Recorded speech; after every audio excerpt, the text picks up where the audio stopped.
क्या कोई ऐसी टिप है जो हमारे व्यूअर्स को मदद करे अपनी मेमोरी को इंक्रीज चाहे वो कर? एग्जाम्स में चीज़ें याद रखने की बात हो। तो इससे क्या होगा कि आपकी जो अटेंशन है वो स्थिर होना सीखेगी, आपकी कंसंट्रेशन इंप्रूव होगी, आप ज़्यादा माइंडफुली अपने जीवन को जी सकेंगे। इससे मेमोरी भी इंप्रूव होगी। कि सोशल मीडिया का जो इम्पैक्ट है वो क्या है, इसको किस तरह से लेना चाहिए और किस तरह से इससे पॉजिटिव निकालना चाहिए। कई लोग ऐसे हैं जो बिल्कुल डिप्रेशन में चले जाते हैं और ये एक एंडलेस बैटल है जिसमें आप फंस जाओगे। अपने पैशन को कैसे कोई फाइंड कर सकता है? यही हमारे एजुकेशन सिस्टम का प्रॉब्लम है। कि क्या कोई ऐसी टेक्निक है या कोई टिप है जिससे लोग आसानी से अपने एडिक्शन को छोड़ सकें?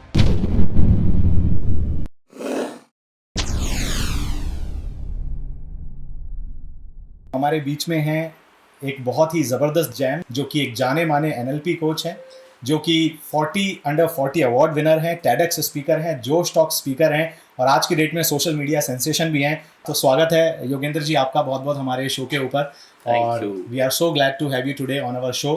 Thank you so much for having me. Thank you so much for coming on our show. और मतलब बहुत सारे लोग ये जानना चाहते हैं, मैं पढ़ता हूँ देखता हूँ आपके सोशल मीडिया पर, और लोग अक्सर ये जानना चाहते हैं कि आपकी जर्नी एज एन कोच और एज एन NLP कोच कैसे शुरू हुई, आपकी लाइफ में NLP कैसे आया, मतलब कहाँ से इंट्रोडक्शन हुआ, कहाँ से NLP आपकी लाइफ में आया? तो मैं एक पब्लिक स्पीकिंग का फोबिया रखता था एक टाइम पे, मेरी टीनेज में जब मैं था, आई थिंक 12-13 साल का होऊंगा तब। और मुझे पढ़ाई का बहुत शौक था, पढ़ना भी और पढ़ाना भी, दोनों चीज़ें बेहद पसंद थी। तो मैं ट्यूशन्स तो 8th क्लास से ही बच्चों को पढ़ाने का काम करता था। वो पैशन मेरा बहुत स्ट्रॉन्ग था कि मैं पढ़ाऊँ लोगों को। लेकिन एक जो फोबिया था ये पब्लिक स्पीकिंग का, ये मुझ में हमेशा प्रॉब्लम क्रिएट करता था कि मैं 4-5 लोग अगर सामने ऐसे ही मेरे साथ बैठे हैं तो मैं बात कर सकता हूँ, मगर अगर मुझे स्टेज पे जाके बोलना है तो वो मेरे लिए संभव नहीं था। तो एक बार अजमेर में मैंने एक मेमोरी का वर्कशॉप अटेंड किया। एक गिनीज वर्ल्ड रिकॉर्ड होल्डर आए थे वहाँ पे। तो वो देख करके मुझे ऐसा लगा कि यार ये तो बड़ा अमेजिंग सा फील्ड है, और लोग आके पैर छू रहे थे, तालियां बजा रहे थे, अपनी टेस्टिमोनियल दे रहे थे कैसे मेरे मार्क्स बढ़ गए, कैसे मैंने मेमोरी को इम्प्रूव कर लिया। तो मुझे लगा यार रिस्पेक्ट भी मिल रही है और इम्पैक्ट भी मिल रहा है। तो रिस्पेक्ट और इम्पैक्ट दोनों चीज़ें एक जगह पे मिल रही है, तो ये कोचिंग में बहुत आगे बढ़ा जा सकता है। लेकिन ये जो फोबिया था, that was the biggest obstacle I had. और उस फोबिया से डील करने में न्यूरो लिंग्विस्टिक प्रोग्रामिंग ने मेरी बेहद मदद करी। इनफैक्ट मैंने पहले मेमोरी पढ़ाना शुरू किया था। I was teaching on memory power students schools वगैरह में। और फिर क्योंकि आप जब मेमोरी सिखाते हो तो ब्रेन की बात है, तो धीरे धीरे उसी के साथ साथ न्यूरो लिंग्विस्टिक प्रोग्रामिंग में जो इंटरेस्ट है वो बहुत ज़्यादा बढ़ने लग गया। तो NLP ने मेरी मदद की थी उस फोबिया से डील करने में। और मेमोरी पढ़ाते पढ़ाते अपनी टीचिंग्स को एडवांस करते करते मुझे लगा कि अब NLP भी पढ़ानी चाहिए। तो पहले खुद पे इस्तेमाल किया और फिर बाद में आई स्टार्टेड टीचिंग NLP। जो एक मेन ऑब्स्टिकल मैंने देखा, जो गैप देखा, वो ये था कि मैं थ्रू आउट टॉपर रहा हूँ, तो पढ़ाई में मैं होशियार था। जब मैंने पहली बार NLP सीखना चालू किया तो किताबों में बड़ी टेक्निकल NLP रहती है, बहुत ही टेक्निकल लैंग्वेज में रहती है। इसीलिए ज़्यादा बेस्ट सेलिंग किताबें भी आज तक नहीं आ सकी, जो न्यूयॉर्क टाइम बेस्ट सेलर्स हों, ऐसी ज़्यादा किताबें नहीं बन पाई NLP पे, क्योंकि डिफ़िकल्ट टू अंडरस्टैंड लगती है। So then I started applying my brain, क्योंकि टीचर का ब्रेन तो था कि इसको कैसे सिंप्लीफाई करें, इसको देसी कैसे बनाएं, हिंदी लैंग्वेज में इसको कैसे कन्वर्ट करें। So I started doing that and फिर उसको पढ़ाना चालू किया। So this is how NLP came into my life। तो यहाँ पर जैसे कि अभी आपने ही जिक्र किया कि मेरी जो जर्नी शुरू हुई थी वो एज एन मेमोरी ट्रेनर के कोच के रूप में हुई थी।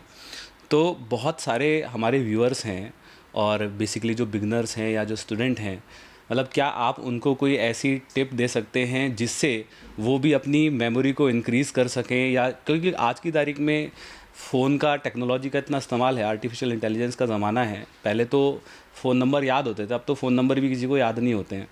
तो मेमोरी कहीं ना कहीं आज की तारीख के अंदर, अब तो क्या कंटेंट राइटिंग भी करने की ज़रूरत नहीं है, सब कुछ चैट GPT कर दे रहा है, तो इसका तो इस्तेमाल और कम होता जा रहा है।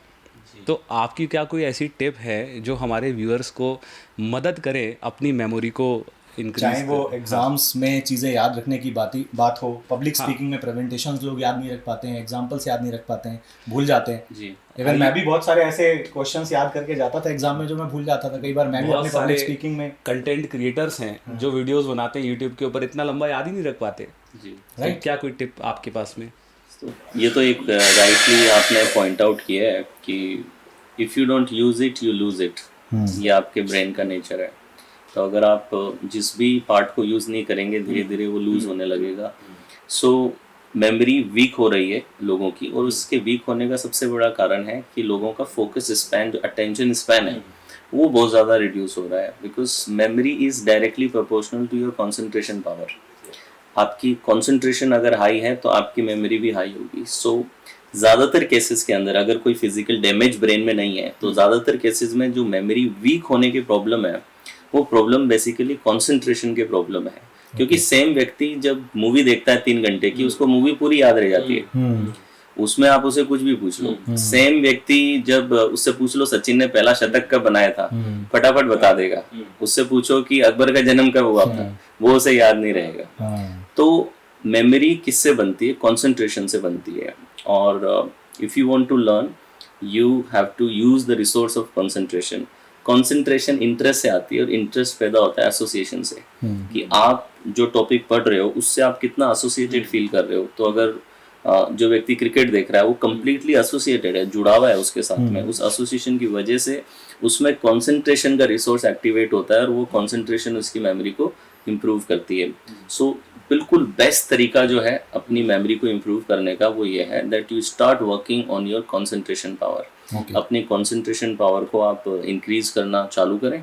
तो कंसंट्रेशन के लिए आप क्या कर सकते हैं कि integrate it in your life, कि दिन में कोई भी ऐसे 3 टास्क लीजिए जो आप रोज करते हैं। जैसे आप नहा रोज रहे हैं, आप अगर खाना रोज खाते हैं या ड्राइविंग रोज कर रहे हैं, तो कोई भी 3 काम लीजिए, उन कामों को माइंडफुली करना शुरू कीजिए। अभी हम इन कामों को ऑटोमेटिकली करते हैं, माइंडलेसनेस के साथ में करते हैं। तो if you do it mindfully तो आप देखेंगे कि कंसंट्रेशन इंप्रूव होने लगेगी। Mindfully, what do you mean by mindfully means with pure awareness. तो सपोज अगर आप नहा रहे हो तो पानी जब स्किन को टच कर रहा है तो वहां पे क्या फीलिंग बन रही है, साउंड्स क्या क्या जनरेट हो रही हैं, अगर आंख खुली है आपकी तो क्या आप देख पा रहे हो। तो पूरे सेंसेस को इंगेज करना, आपके सेंसरी इनपुट के बारे में कंप्लीट अवेयरनेस रखना, ये है माइंडफुल होकर के। ये कैसे कर सकते हैं? क्योंकि ज्यादातर लोग तो प्रेजेंट में रहना ही नहीं जानते, रह ही नहीं पाते। ये करने के लिए ये करने के लिए they have to be present, that's it. इसका कोई मेथड नहीं है। जब उस मोमेंट में ध्यान लगाना पड़ेगा। तो शुरुआत में क्या होगा कि ध्यान कहीं और भाग जाएगा, बिकॉज ऑटोमेटेड है। तो जब ध्यान कहीं और चला जाए तो वापिस उसको you bring your attention back. तो जो आप नहा रहे हो उसी को ऑब्जेक्ट ऑफ अटेंशन बना लीजिए अपना, that should become the object of your attention. जैसे मेडिटेशन में हम क्या करते हैं, ऑब्जेक्ट ऑफ अटेंशन आपकी ब्रेथ हो जाती है। तो आपके माइंड, आपके अटेंशन को एक ऑब्जेक्ट चाहिए कि जिस पे आप स्थिर रख सकें उसे। तो कई बार बैठ करके अलग से समय निकालना लोगों के लिए मुश्किल होता है, लेकिन नहा आप रोज रहे हैं तो क्यों ना वहीं ये मेडिटेशन कर लें कि वो पूरे नहाने के प्रोसेस को, अगर खाना खा रहे हैं तो आप चबा के खाइए कि कितनी बार चबा रहे हो, कॉन्शियसली उस पर ध्यान रखिए कि कितनी बार आप चबा रहे हो। खाने में स्मेल क्या आ रही है, वो कब, जब आप खाना खा रहे हो धीरे धीरे ज्यादा बार चबाने पे जो स्वीट हो जा रहा है, कैसे वो अपना टेस्ट बदल रहा है, उसके ऊपर फोकस कीजिए। जो टेस्ट पे, उसकी स्मेल पे, उसके टेक्सचर पे, ये सारी चीजों पे आप जब ध्यान करेंगे तो ये माइंडफुल ईटिंग हो जाएगी। तो माइंडफुल वॉकिंग आप कर सकते हैं कि रोज आप 10 मिनट वॉक कीजिए, और उस वॉक के दौरान अवेयर हो जाइए कि कितनी प्रकार की साउंड आपने सुनी। Just become aware of the sound. तो आप वॉक करें 10 मिनट 15 मिनट। इस 15 मिनट में take a mental note of मुझे कौन कौन सी साउंड सुनाई दे रही है। हवा की कोई साउंड आई, क्या कोई व्यक्ति चिल्लाया, क्या कोई चिड़िया कहीं पे कुछ बोली, क्या कोई गाड़ी बाजू से गई, ये सारी जो भी आवाजें आप नोट डाउन कर सकते हैं। आप हैरान रह जाएंगे कि सिर्फ इतनी छोटी सी एक्सरसाइज जिसमें आप सिर्फ साउंड्स को नोट कर रहे हैं, आप 10-12 प्रकार के साउंड नोट करेंगे जो आप रियल लाइफ में वैसे इग्नोर कर देते हैं। तो इससे क्या होगा कि आपकी जो अटेंशन है वो स्थिर होना सीखेगी, आपकी कंसंट्रेशन इंप्रूव होगी, आप ज्यादा माइंडफुली अपने जीवन को जी सकेंगे। इससे मेमोरी भी इंप्रूव होगी, आपकी इमोशनल स्टेबिलिटी भी इंप्रूव होगी, और आप अपने थॉट्स और इमोशंस पे बेटर कंट्रोल पाएंगे या फिर उन्हें बेटर तरीके से रेगुलेट कर सकेंगे। तो यहाँ पर बहुत अच्छा आपने एक्सप्लेन किया। यहाँ पर 3 स्टेप आपने बताया, मैं दर्शकों को कर दूँ। पहला बताया कंसंट्रेशन, दूसरा बताया आपने अटेंशन, और तीसरा बताया आपने एसोसिएशन, कंसंट्रेशन, इंटरेस्ट, एसोसिएशन। तो ये जो एसोसिएशन वाला पार्ट है, this is the most important part, है ना। और अगर एसोसिएशन होगा तो इंटरेस्ट आएगा, इंटरेस्ट आएगा तो कंसंट्रेशन होगा। अब यहाँ पर ये है कि बहुत सारे हमारे स्टूडेंट होते हैं, कुछ चीज़ में तो इंटरेस्ट आता है, जैसे आपने बोला मूवी देखने में इंटरेस्ट आ रहा है, लेकिन अगर कोई ऐसा व्यक्ति है जो स्टूडेंट है और उसको अगर एसोसिएशन क्रिएट करना है, इंटरेस्ट क्रिएट करना है पढ़ाई में, मेमोरी, क्योंकि मेमोरी उसको वहीं चाहिए अपने कंपटीशन एग्जाम में, या तो वो कैसे एसोसिएशन क्रिएट कर सकता है? क्या इसमें कोई टिप मिल सकती है? एसोसिएशंस आती है आपके मोटिव से। What is the motive of doing this task, कि आप अगर पढ़ाई कर रहे हैं तो उसका मोटिव क्या है। ज़्यादातर हमारे आसपास के लोग हमें फोर्स कर रहे होते हैं कि तू पढ़ ले, पढ़ेगा नहीं तो तेरी नौकरी नहीं लगेगी, नौकरी नहीं लगेगी तो छोकरी नहीं मिलेगी, या फिर शादी नहीं होगी अच्छी। ये सब चीज़ों से उसे मोटिवेट किया जाना कि एक्सटर्नल पुश आ रहा है जिसकी वजह से वो ज़बरदस्ती पढ़ना चालू कर रहा है। एसोसिएशन तब आती है जब आपके पास में कोई इंटरनल पर्सनल मीनिंग है किसी काम को करने का। तो अगर कोई क्रिकेट देख रहा है तो उसके पास में एक पर्सनल मीनिंग है, उसे वो इंजॉयमेंट मिल रही है, उसे जॉय मिल रही है वहाँ पे, राइट। और मे भी उसको क्रिकेट पसंद है, उसमें वो जाना चाहता है, या फिर उसका कोई फेवरेट खिलाड़ी है जिसके साथ वो एसोसिएटेड फील कर रहा है। तो एसोसिएशन आती है आपके मोटिव से। तो आप खुद का मोटिव बच्चों को पहचानने में मदद करें कि ऐसा वो कौन सा काम है जो सही में वो पसंद करते हैं, वो पढ़ाई से कैसे पूरा हो सकता है। फॉर एग्जाम्पल कि किसी को ट्रैवलिंग का शौक है, कोई बच्चा ऐसा है कि जिसका ड्रीम है कि मैं बहुत सारी दुनिया ट्रैवल करूं, तो उसकी पढ़ाई को आप ट्रैवल के साथ एसोसिएट कीजिए, ट्रैवलिंग के साथ में उसको जोड़िए, कि उसको ज़्यादातर ऐसे एग्जाम्पल दीजिए जिस एग्जाम्पल में पढ़ाई के बाद वो कैसे इनकम जनरेट करेगा और कैसे वो ट्रेवल करेगा, वहाँ से उसको एसोसिएट कीजिए। तो एसोसिएशन हमेशा आपकी वैल्यू से आती है कि आपकी जो डीपर कोर वैल्यूज़ हैं, अगर किसी काम से वो कोर वैल्यूज़ पूरी होंगी तो आप एसोसिएटेड फील करेंगे। तो उस बच्चे की वैल्यूज़ को पहचानना और पहचान करके उस वैल्यूज़ से कैसे वो वैल्यू को जी सकेगा पढ़ाई करके, तो उसके गोल से लिंक करना। तो जब एक गोल वैल्यू से लिंक होता है तो एसोसिएशन क्रिएट होती है। और जैसा मैंने कहा कि एनएलपी में एक्चुअली आप वैल्यू असेसमेंट्स कर सकते हैं, जिसमें एक्चुअली बच्चों की जो डीपर कोर वैल्यूज़ हैं उन्हें आइडेंटिफाई किया जा सकता है। ओके, सो जैसा कि अभी आपने बताया कि अपने पैशन को फाइंड कर लें और उससे एसोसिएट करें। So how to basically find out the passion. जैसे आपने बड़ी अर्ली लाइफ में अपना पैशन फाइंड कर लिया और आपको एक क्लियर हो गया कि what you have to do. मैं देखता हूँ बहुत सारे लोगों को दे आर लॉस्ट और दे आर नॉट क्लियर कि व्हाट इज़ देयर पैशन। तो अपने पैशन को कैसे कोई फाइंड कर सकता है? जी, तो बेस्ट तरीका तो पैशन का ये होता है कि आप बहुत सारी चीज़ें ट्राई कीजिए। जैसा आपने कहा कि कुछ लोगों को दे आर लकी कि उन्हें बहुत कम उम्र में ही पता चल जाता है कि मैं इसी के लिए बना हूँ। क्यों? क्योंकि आप वो काम करते हैं और अंदर से जो आनंद मिलता है आपको, वो आनंद ही आपको बता देता है कि मुझे इसी में रहना है। लेकिन सब लोग इतने लकी नहीं होते हैं कि उन्हें कम उम्र में पता चले। कईयों को 40 साल की उम्र में, जैसे बोमन ईरानी 41 साल की उम्र में उन्हें लगा कि मुझे एक्टिंग करनी चाहिए। कईयों को शायद 50-60 साल की उम्र में लगता है कि मुझे ये करना है।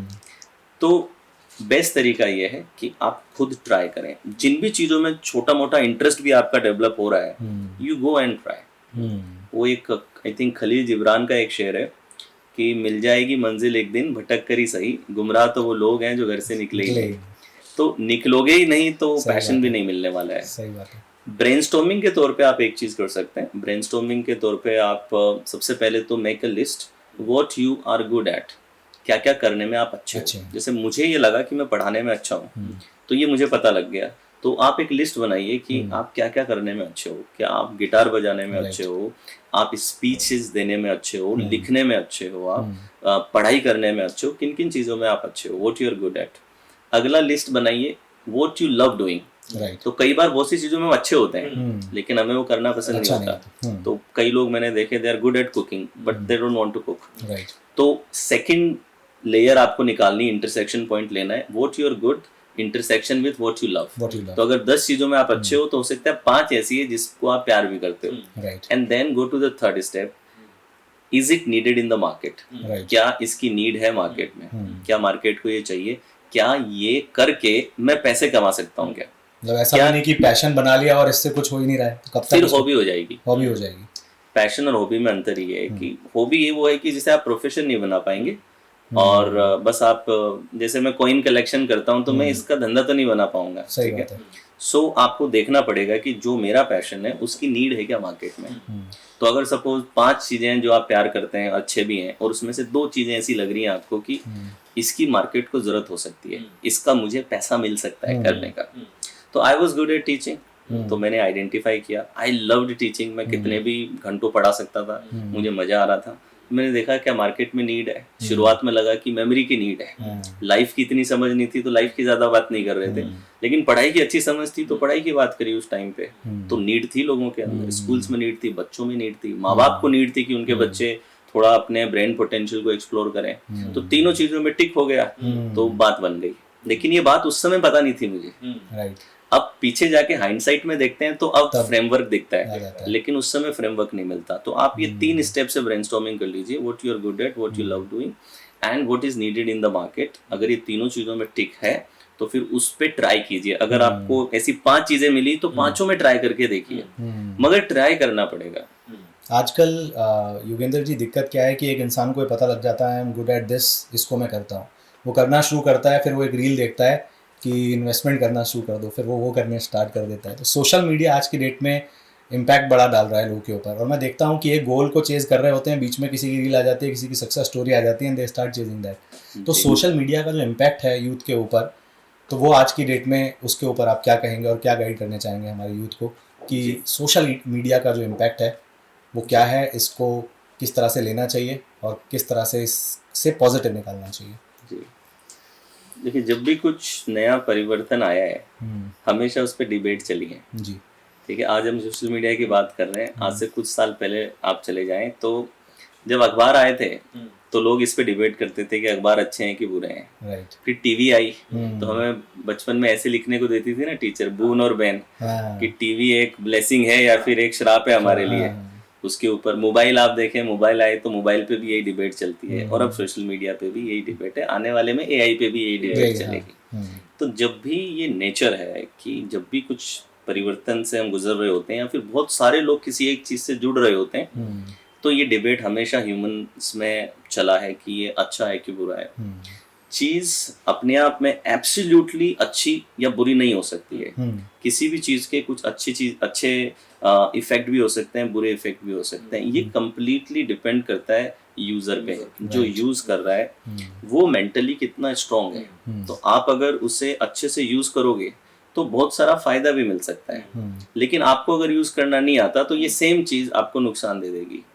तो बेसिक रूल ये है कि जब तक आप सोशल मीडिया को यूज कर रहे हैं तब तक सोशल मीडिया बहुत अच्छा है। जिस दिन सोशल मीडिया आपको यूज कर रहा है उस दिन गड़बड़ हो जाएगी, फिर वो एडिक्शन बन जाता है, फिर वो मतलब कि आप डिटैच होके नहीं कर पाते, आप फुली अटैच हो जाते हैं। तो सोशल मीडिया के जो लूप होल्स हैं, पॉजिटिव चीजें तो बहुत हैं। आज ये हम पॉडकास्ट कर रहे हैं, ये सोशल मीडिया होगा तभी तो ये बात लोगों तक पहुंचेगी। आज सोशल मीडिया की वजह से हमसे पूरे विश्व से लोग जुड़ पाते हैं। आज लाइक माइंडेड लोग, हम इंडिया में काम कर रहे हैं, आज जैसे मेरे स्टूडेंट 17 देशों में हैं, तो वो 17 कंट्रीज के स्टूडेंट्स नहीं जुड़ पाते मुझसे अगर मैं सोशल मीडिया पे नहीं होता तो। राइट। तो फायदे तो बहुत हैं। लूप होल क्या है? नंबर 1 चीज जो सोशल मीडिया करता है, आपको सोशल कंपैरिजन ट्रैप में डालता है। सोशल कंपैरिजन हमेशा से ह्यूमन साइकोलॉजी का हिस्सा रहा है, क्योंकि हम जब सोसाइटी में रहते हैं तो हमारे लिए बहुत ज़रूरी है कि मेरी स्टैंडिंग क्या है सोसाइटी में, मेरा स्टेटस क्या है, ये बहुत ज़रूरी था। लेकिन पहले ये था कि आप ले दे करके पूरे जीवन काल में एक लिमिटेड एनवायरनमेंट में रहते थे, बहुत ज़्यादा अलग अलग जगहों का आपके पास में कंपेयर करने के लिए ऑप्शन नहीं थे। लेकिन अब आप अहमदाबाद में या दिल्ली में बैठ करके किसी अमेरिकन से कंपेयर कर रहे हो अपने आप को, तो अब पूरे जो 100-200 करोड़ लोग सोशल मीडिया पे आप सबसे अपने आप को कंपेयर कर सकते हो। तो अब जो कंपैरिजन की स्केल है वो स्केल बहुत बड़ी हो गई है, इसलिए अब ये बहुत ज़्यादा डेंजरस बन चुका है। तो सबसे पहली चीज़, अगर बेस्ट यूज़ करना है सोशल मीडिया का तो कभी भी सोशल कंपैरिजन में ना पड़े। एक रूल हमेशा ध्यान में रखें कि कोई भी इतना खुश नहीं है जितना खुश वो अपने सोशल मीडिया पे दिख रहा है, ना इतना खूबसूरत है जितना सोशल मीडिया पे दिख रहा है, लोग फिल्टर्स लगा रहे हैं, लोग हाँ। मास्क लगा रहे हैं, लोग एक ऐसी एक मतलब कि एक फैंटेसी लाइफ को प्रोजेक्ट कर रहे हैं वहाँ पे हाँ। कि ऐसा भी जीवन है। मतलब एक पति पत्नी सेल्फी डालते हैं, उस सेल्फी की एडिटिंग के लिए पहले आधा घंटा लड़े थे ये। वो आपको नहीं दिखा। वो जो आधा घंटा लड़े ना, वो नहीं दिखाई दिया, ठीक है। लंच की अब उस फोटो से बाकी लोगों के घर में लड़ाई हो रही है। इवन लंच की फोटो डालते लोग ट्रैवल हैं करने जाते हैं, वो डालते हैं, फिर लड़ाई चालू हो जाती है। आजकल तो जाते भी लोग इसलिए हैं कि दिखाना है। इवन आप देखो लंच की फोटो डालेंगे और लड़ाई इस बात पे हो जाती कि अगर सपोज हस्बैंड ने या वाइफ ने पहले खाना शुरू कर दिया और एक डिश अगर कम हो गई तो इस बात पे हो सकता है कि झगड़ा हो जाए, मगर वो आपको नहीं दिख रहा है। राइट। आपको वो खूबसूरत सी ध्यान से खींची हुई फोटो दिख रही है और अब आप क्या करोगे, अब अपने हस्बैंड से अपनी वाइफ से कंपेयर करोगे कि देखो यार ये तो इतना करते हैं। तो सिंपल सा रूल है, आप सोशल मीडिया का यूज करें लेकिन आप अपनी जर्नी पे फोकस करें कि आपकी जर्नी क्या है, आपकी कोर वैल्यूज क्या है, आपका पैशन क्या है, आपका पर्पस क्या है, आप उस पे फोकस करें, खुद की जर्नी पे फोकस करें, आसपास के लोगों पे फोकस करने के बजाय। हाँ, अगर इंस्पिरेशन मिलती है किसी से तो आप इंस्पिरेशन ले लें, लेकिन ये डिफरेंस समझें कि ये आपकी जर्नी है और सामने वाला व्यक्ति आपको नहीं पता वो किस बैटल से गुजर रहा है, उसका क्या पास्ट रहा है, हमें कुछ भी नहीं पता है। सो अपनी जीवन का तीसरा चैप्टर किसी के 11वें चैप्टर से आप कंपेयर कर रहे हो, वो एक जस्टिफाइड नहीं। आजकल तो जो छोटे बच्चे हैं कार्टून्स के अंदर डियाना रोमा देखते हैं और फिर उनको वही टॉय चाहिए जो टॉय उसमें दिखाया गया है। तो आजकल कहीं ना कहीं जो हमारे ब्लूप्रिंट डिज़ाइन हो रहे हैं वो उस मीडिया, सोशल मीडिया के अकॉर्डिंग हो रहे हैं, जो कि रिलेशनशिप में भी बहुत बैड इम्पैक्ट डाल रहा है, हस्बैंड वाइफ के रिलेशन में, और बच्चों पर भी कहीं ना कहीं, जो आके आपने बोला कि वो आपके ऊपर है, आप उसको किस तरीके से लेते हैं। इवन इसका एक और बहुत स्ट्रॉन्ग इम्पैक्ट है, जैसे सोशल कंपैरिजन ना, एक और होता है कि नीडीनेस आती है बच्चों में। आजकल आप देखें माता पिता बहुत छोटी उम्र में कई बार व्यूज के चक्कर में अपने छोटे छोटे बच्चों के भी बहुत सारे फोटोज एक्सेसिव सोशल मीडिया पे डालते हैं, उनके पेजेस चलाते हैं। राइट। तो हम सब ना प्रोग्राम्ड होते हैं, there is a need for approval, there is a need for validation. Right. तो सोशल मीडिया ऐसे में ना एक अप्रूवल ड्रग का काम करता है। It's an approval validation drug कि आपने कुछ डाला, आपने एक फोटो डाला, फोटो पे 1000 लाइक आए, आपको अच्छा लगा, आपको वैलिडेशन मिला। अब आपको 1000 में मजा नहीं आएगा, आपको 10,000 चाहिए, अब आपको 20,000 चाहिए। तो अब होगा क्या, उसमें आपकी नीड हो गई कि मुझे लगातार वैलिडेशन चाहिए दूसरे लोगों से। तो अब होगा क्या कि जब आपको ये वैलिडेशन मिलेगा तब तो आप एक्साइटेड हो जीवन में, और जब आपको वैलिडेशन नहीं मिलेगा तो आप डाउन हो जाओगे। इसका मतलब आपकी सेल्फ वर्थ जो है, आपकी जो सेल्फ एस्टीम है, आप कितने वर्दी हो, ये इस पे निर्भर करेगा कि बाहर से कितना वैलिडेशन आ रहा है। और बाहर का वैलिडेशन कभी परमानेंट नहीं है। लोग एक पल लेते हैं आपको भगवान बनाने में, दूसरे पल आपको शैतान भी बना सकते हैं। आज हम देखते हैं सोशल मीडिया पे परसेप्शन कितनी तेज चेंज होते हैं। एक गलत चीज आपने करी और आपका परसेप्शन खत्म। तो आपकी पूरी वर्थ को आपने जब एक्सटर्नल अप्रूवल और वैलिडेशन पे सेट कर दिया तो यू कैन अंडरस्टैंड कि जिस दिन वो कम हुआ आप अंदर से खत्म हो जाएंगे। एंड फिर आप देखते हैं कि कई लोग सुसाइड कमिट करते हैं, फिर कई लोग ऐसे हैं जो बिल्कुल डिप्रेशन में चले जाते हैं, और ये एक एंडलेस बैटल है जिसमें आप फंस जाओगे। तो आपकी वर्थ, आप डालिए फोटोज, आपको लोगों की लाइफ में वैल्यू ऐड कीजिए, कोई दिक्कत नहीं है, लेकिन आपकी वर्थ उस पर निर्भर नहीं रहनी चाहिए। आपकी वर्थ का बेस होना चाहिए what I am able to give, मैं क्या इस दुनिया में दे पा रहा हूँ, मैं क्या क्रिएट कर पा रहा हूँ, कितना मेरे में लव करने की एबिलिटी है, कितना मैं काइंड हो सकता हूँ। आप कितने काइंड हो उससे अपनी सेल्फ वर्थ को डिफाइन कीजिए। आप कितना गिव कर सकते हो, क्या क्या आप क्रिएट कर पा रहे हो, this should be the basis of your self worth, not some external validation and approval. मतलब वो एक्सटर्नल वैलिडेशन है, वो टेम्परेरी है, और जो सेल्फ वर्थ जो हम इन चीज़ों से डिफाइन कर रहे हैं, that is the permanent source जो हमें कॉन्फिडेंस देंगी। अच्छा, आपने एक कंपैरिजन की बात की, तो जो हैबिट ऑफ कंपैरिजन है, ऐसा देखा गया कि जब भी हम कंपेयर करते हैं सामने वाले की कोई भी अच्छी चीज़ से हम कंपेयर नहीं करेंगे, हम वही कंपेयर करते हैं जो सामने वाले के पास में नहीं है। और कंपैरिजन जैसे ही स्टार्ट होता है हम कॉन्फिडेंस को लूज़ कर देते हैं। तो ज़्यादातर लोगों के कॉन्फिडेंस की कमी का कारण ही ये है कि वो कंपैरिजन स्टार्ट कर देते हैं। तो कैसे हैबिट ऑफ कंपैरिजन को हम एलिमिनेट कर सकते हैं, जो हम हमेशा करते हैं, दिन में 3600 बार करते हैं। So how to eliminate this and overcome this? जो आपने ये पॉइंट दिया कि ज़्यादातर हम जो हमारी कमी होती है उस पर ही कंपेयर करते हैं ज़्यादातर समय। कि आप अगर सपोज आपकी इंग्लिश खराब है तो आप सबसे पहले व्यक्ति में इंग्लिश नोटिस करोगे। अगर आपको लगता है कि मैं फाइनेंशियली इतना अच्छा नहीं हूँ तो आप सबसे पहले उसका ब्रांड, उसके कपड़े ये नोटिस करोगे। अगर आपको लगता है कि मैं दिखने में अच्छा नहीं हूँ तो सबसे पहले आप लुक देखोगे। तो जो हमारा डीपर एम्प्टीनेस या इनसिक्योरिटी होती है, हम सबसे पहले बाहर वो जज करते हैं ताकि उस ग्रुप में हम ये चेक कर सकें कि मेरी स्टैंडिंग कहाँ पे है। तो ये कंपैरिजन, जैसा मैंने कहा, ये हमारी पूरे एवोल्यूशनरी प्रोसेस में ही रूटेड था, अपनी एक सोशल आइडेंटिटी को क्रिएट करने के लिए। तो इससे दूर अगर हमें होना है तो दूर होने का एक सिंपल सा तरीका, जैसे मैंने बताया, एक्सटर्नल ग्रोथ पे अपनी सेल्फ वर्थ को या एक्सटर्नल वैलिडेशन पे अपनी सेल्फ वर्थ को आप नहीं रख सकते हैं। जितना रखेंगे उतना ज़्यादा परेशान रहेंगे। तो एक और रीज़न देखिए कि ये जो हैबिट ऑफ कंपैरिजन है, लोग ऐसा समझते हैं कि कंपटीशन की भावना से ही तो ग्रोथ आती है। तो बहुत से लोग इसको पॉजिटिवली भी देखते हैं कि अगर मैं जिम जा रहा हूँ और मैं किसी से कंपेयर कर रहा हूँ तो कई बार वो व्यक्ति जिससे आप कंपेयर कर रहे हो आपको मोटिवेट करता है और ज़्यादा एफर्ट लगाने के लिए। तो ये एक एडवांटेज होता है कंपैरिजन का, जिसकी वजह से और ज़्यादा लोग इस हैबिट में रहते हैं। इसके नुकसान है तो ये एडवांटेज भी है, मगर ये एडवांटेज इतना कोई लॉन्ग टर्म एडवांटेज नहीं है। कहने को तो आप सिगरेट पीते हो तो आपकी नींद उड़ती है, लेकिन क्या वो लॉन्ग टर्म के लिए बेनिफिट है? क्या शराब पीने पे थोड़ी देर के लिए गम भूल जाता है व्यक्ति, मगर क्या वो लॉन्ग टर्म बेनिफिशियल है? नहीं है। तो वैसे ही कंपैरिजन लॉन्ग टर्म में कोई बेनिफिट आपको नहीं देगा, क्योंकि the moment you compare either you will feel superior और यू विल फील इन्फीरियर। दोनों में से एक चीज होगी। सुपीरियर फील करने लगोगे, सुपीरियरिटी कॉम्प्लेक्स आएगा, ओवर कॉन्फिडेंट हो जाओगे। इन्फीरियर फील करोगे, इन्फीरियरिटी कॉम्प्लेक्स आएगा, लो सेल्फ एस्टीम में चले जाओगे। तो दोनों ही एस्पेक्ट में ये आपको सही आउटकम नहीं दे रहा। और इवन जो कंपटीशन का एक एडवांटेज है, वो एडवांटेज भी इतना हाइजेनिक या हेल्दी एडवांटेज नहीं है कि लॉन्ग टर्म में आपको प्रॉब्लम क्रिएट करेगा। क्यों? क्योंकि अब आपकी ग्रोथ सामने वाला व्यक्ति तय कर रहा है। अब सपोज कि आप जिससे कंपेयर कर रहे थे वो इतना बढ़िया व्यक्ति था ही नहीं, तो आप भी खुश हो जाओगे, छोटे में सेटल हो जाओगे। सही बात है। सो दैट्स व्हाई, सो एकमात्र तरीका है अपनी सेल्फ एस्टीम को, खुद पे वर्थ, अपनी जो वर्थ है उसको, अपनी ability to give, ability to create, ability to be kind, ability to be loving, इसी से आप जोड़ करके रखिए। जितना आप इस पे जोड़ेंगे आप देखेंगे कि आपका कंपैरिजन बंद होगा। राइट, मतलब अगर कंपेयर करना है तो खुद से करें कि आप कैसे थे अब कैसे हैं।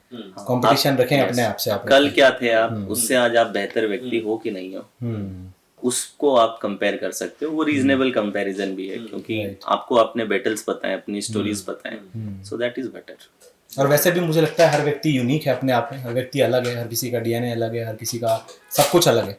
तो फिर how we can compare to somebody else.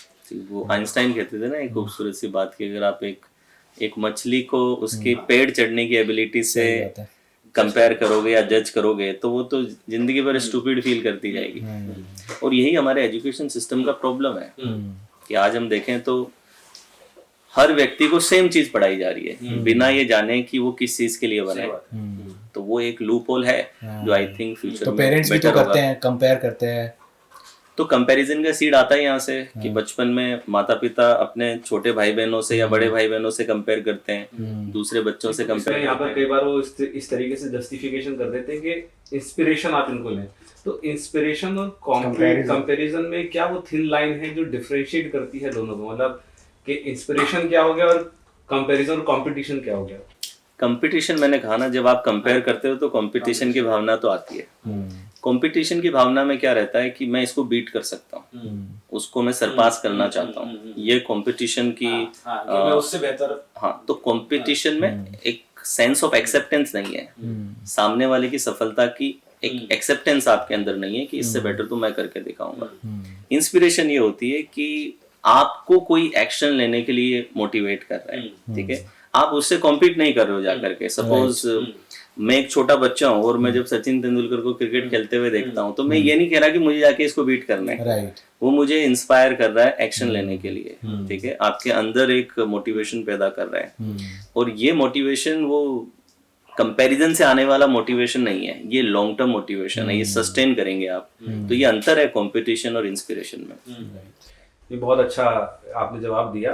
अब इसी में जैसे बात चल रही है, तो जैसे सोशल मीडिया की बात हुई, कंपैरिजन कंपटीशन की बात हुई, तो यहाँ पर क्या हम एडिक्शन पर भी थोड़ा सा बात कर सकते हैं? क्योंकि कई बार सोशल मीडिया का या अल्कोहल का भी और स्मोकिंग का भी कई बार लोगों को ना एडिक्शन लत सी लग जाती है। और आज ये एक बहुत बड़ा कहीं ना कहीं सवाल है, बहुत सारे लोग इसको एडिक्शन को छोड़ना चाहते हैं, किसी भी चीज का एडिक्शन। तो क्या एनएलपी के माध्यम से क्या कोई ऐसी टेक्निक है या कोई टिप है जिससे लोग आसानी से अपने एडिक्शन को छोड़ सकें? पहली चीज तो इसमें से आसानी शब्द हटा देना पड़ेगा क्योंकि हमारी अपेक्षा तो रहती है कि आसानी से, देखिए आसानी से ना लगी भी नहीं थी, लगने में भी वक्त लगा था। ऐसा नहीं था कि आपको पहले दिन कॉलेज में किसी दोस्त ने कहा कि एक कश मार ले और आप उसी दिन से एडिक्ट हो गए कि अब तो और चाहिए और चाहिए और चाहिए। शुरुआत में तो आपने रेजिस्टेंस ही दिया था, आपको खांसी ही आई थी, फिर धीरे धीरे आपने एक की जगह 2 किए, 2 की जगह 3 कश किए, फिर सिगरेट और बढ़ानी पड़ी। सो एग्जैक्टली आप एडिक्शन की स्थिति क्या होती है जरा पहले उसको समझ लेते हैं कि एडिक्शन की स्टेट वो स्टेट है जिस स्टेट में आप अगर शराब पी रहे हैं या सिगरेट पी रहे हैं, वो इसलिए नहीं पी रहे क्योंकि आपको मजा आ रहा है। आप देखें एक व्यक्ति जब इनिशियली शराब पीना चालू करता है तो शायद उसको एक पेग उसने लगाया, उसी में उसको चक्कर आने लगते हैं, चढ़वी सी लगती है। फिर जब वो धीरे धीरे और ज्यादा प्रो लेवल का बनने लगता है, ठीक है, उसमें हाई लेवल का बनने लगता है, तो अब उसको आप 4 पेग चाहिए, तब तक उसको कुछ होगा ही नहीं, ठीक है। फिर उसको शायद 5 पेग चाहिए, 7 पेग चाहिए, 8 पेग चाहिए, फिर शायद वो पीते पीते बेहोश हो जाएगा, लेकिन फिर भी उसको चाहिए। यानी कि अब एक्चुअली उसको मजा आना बंद हो गया है।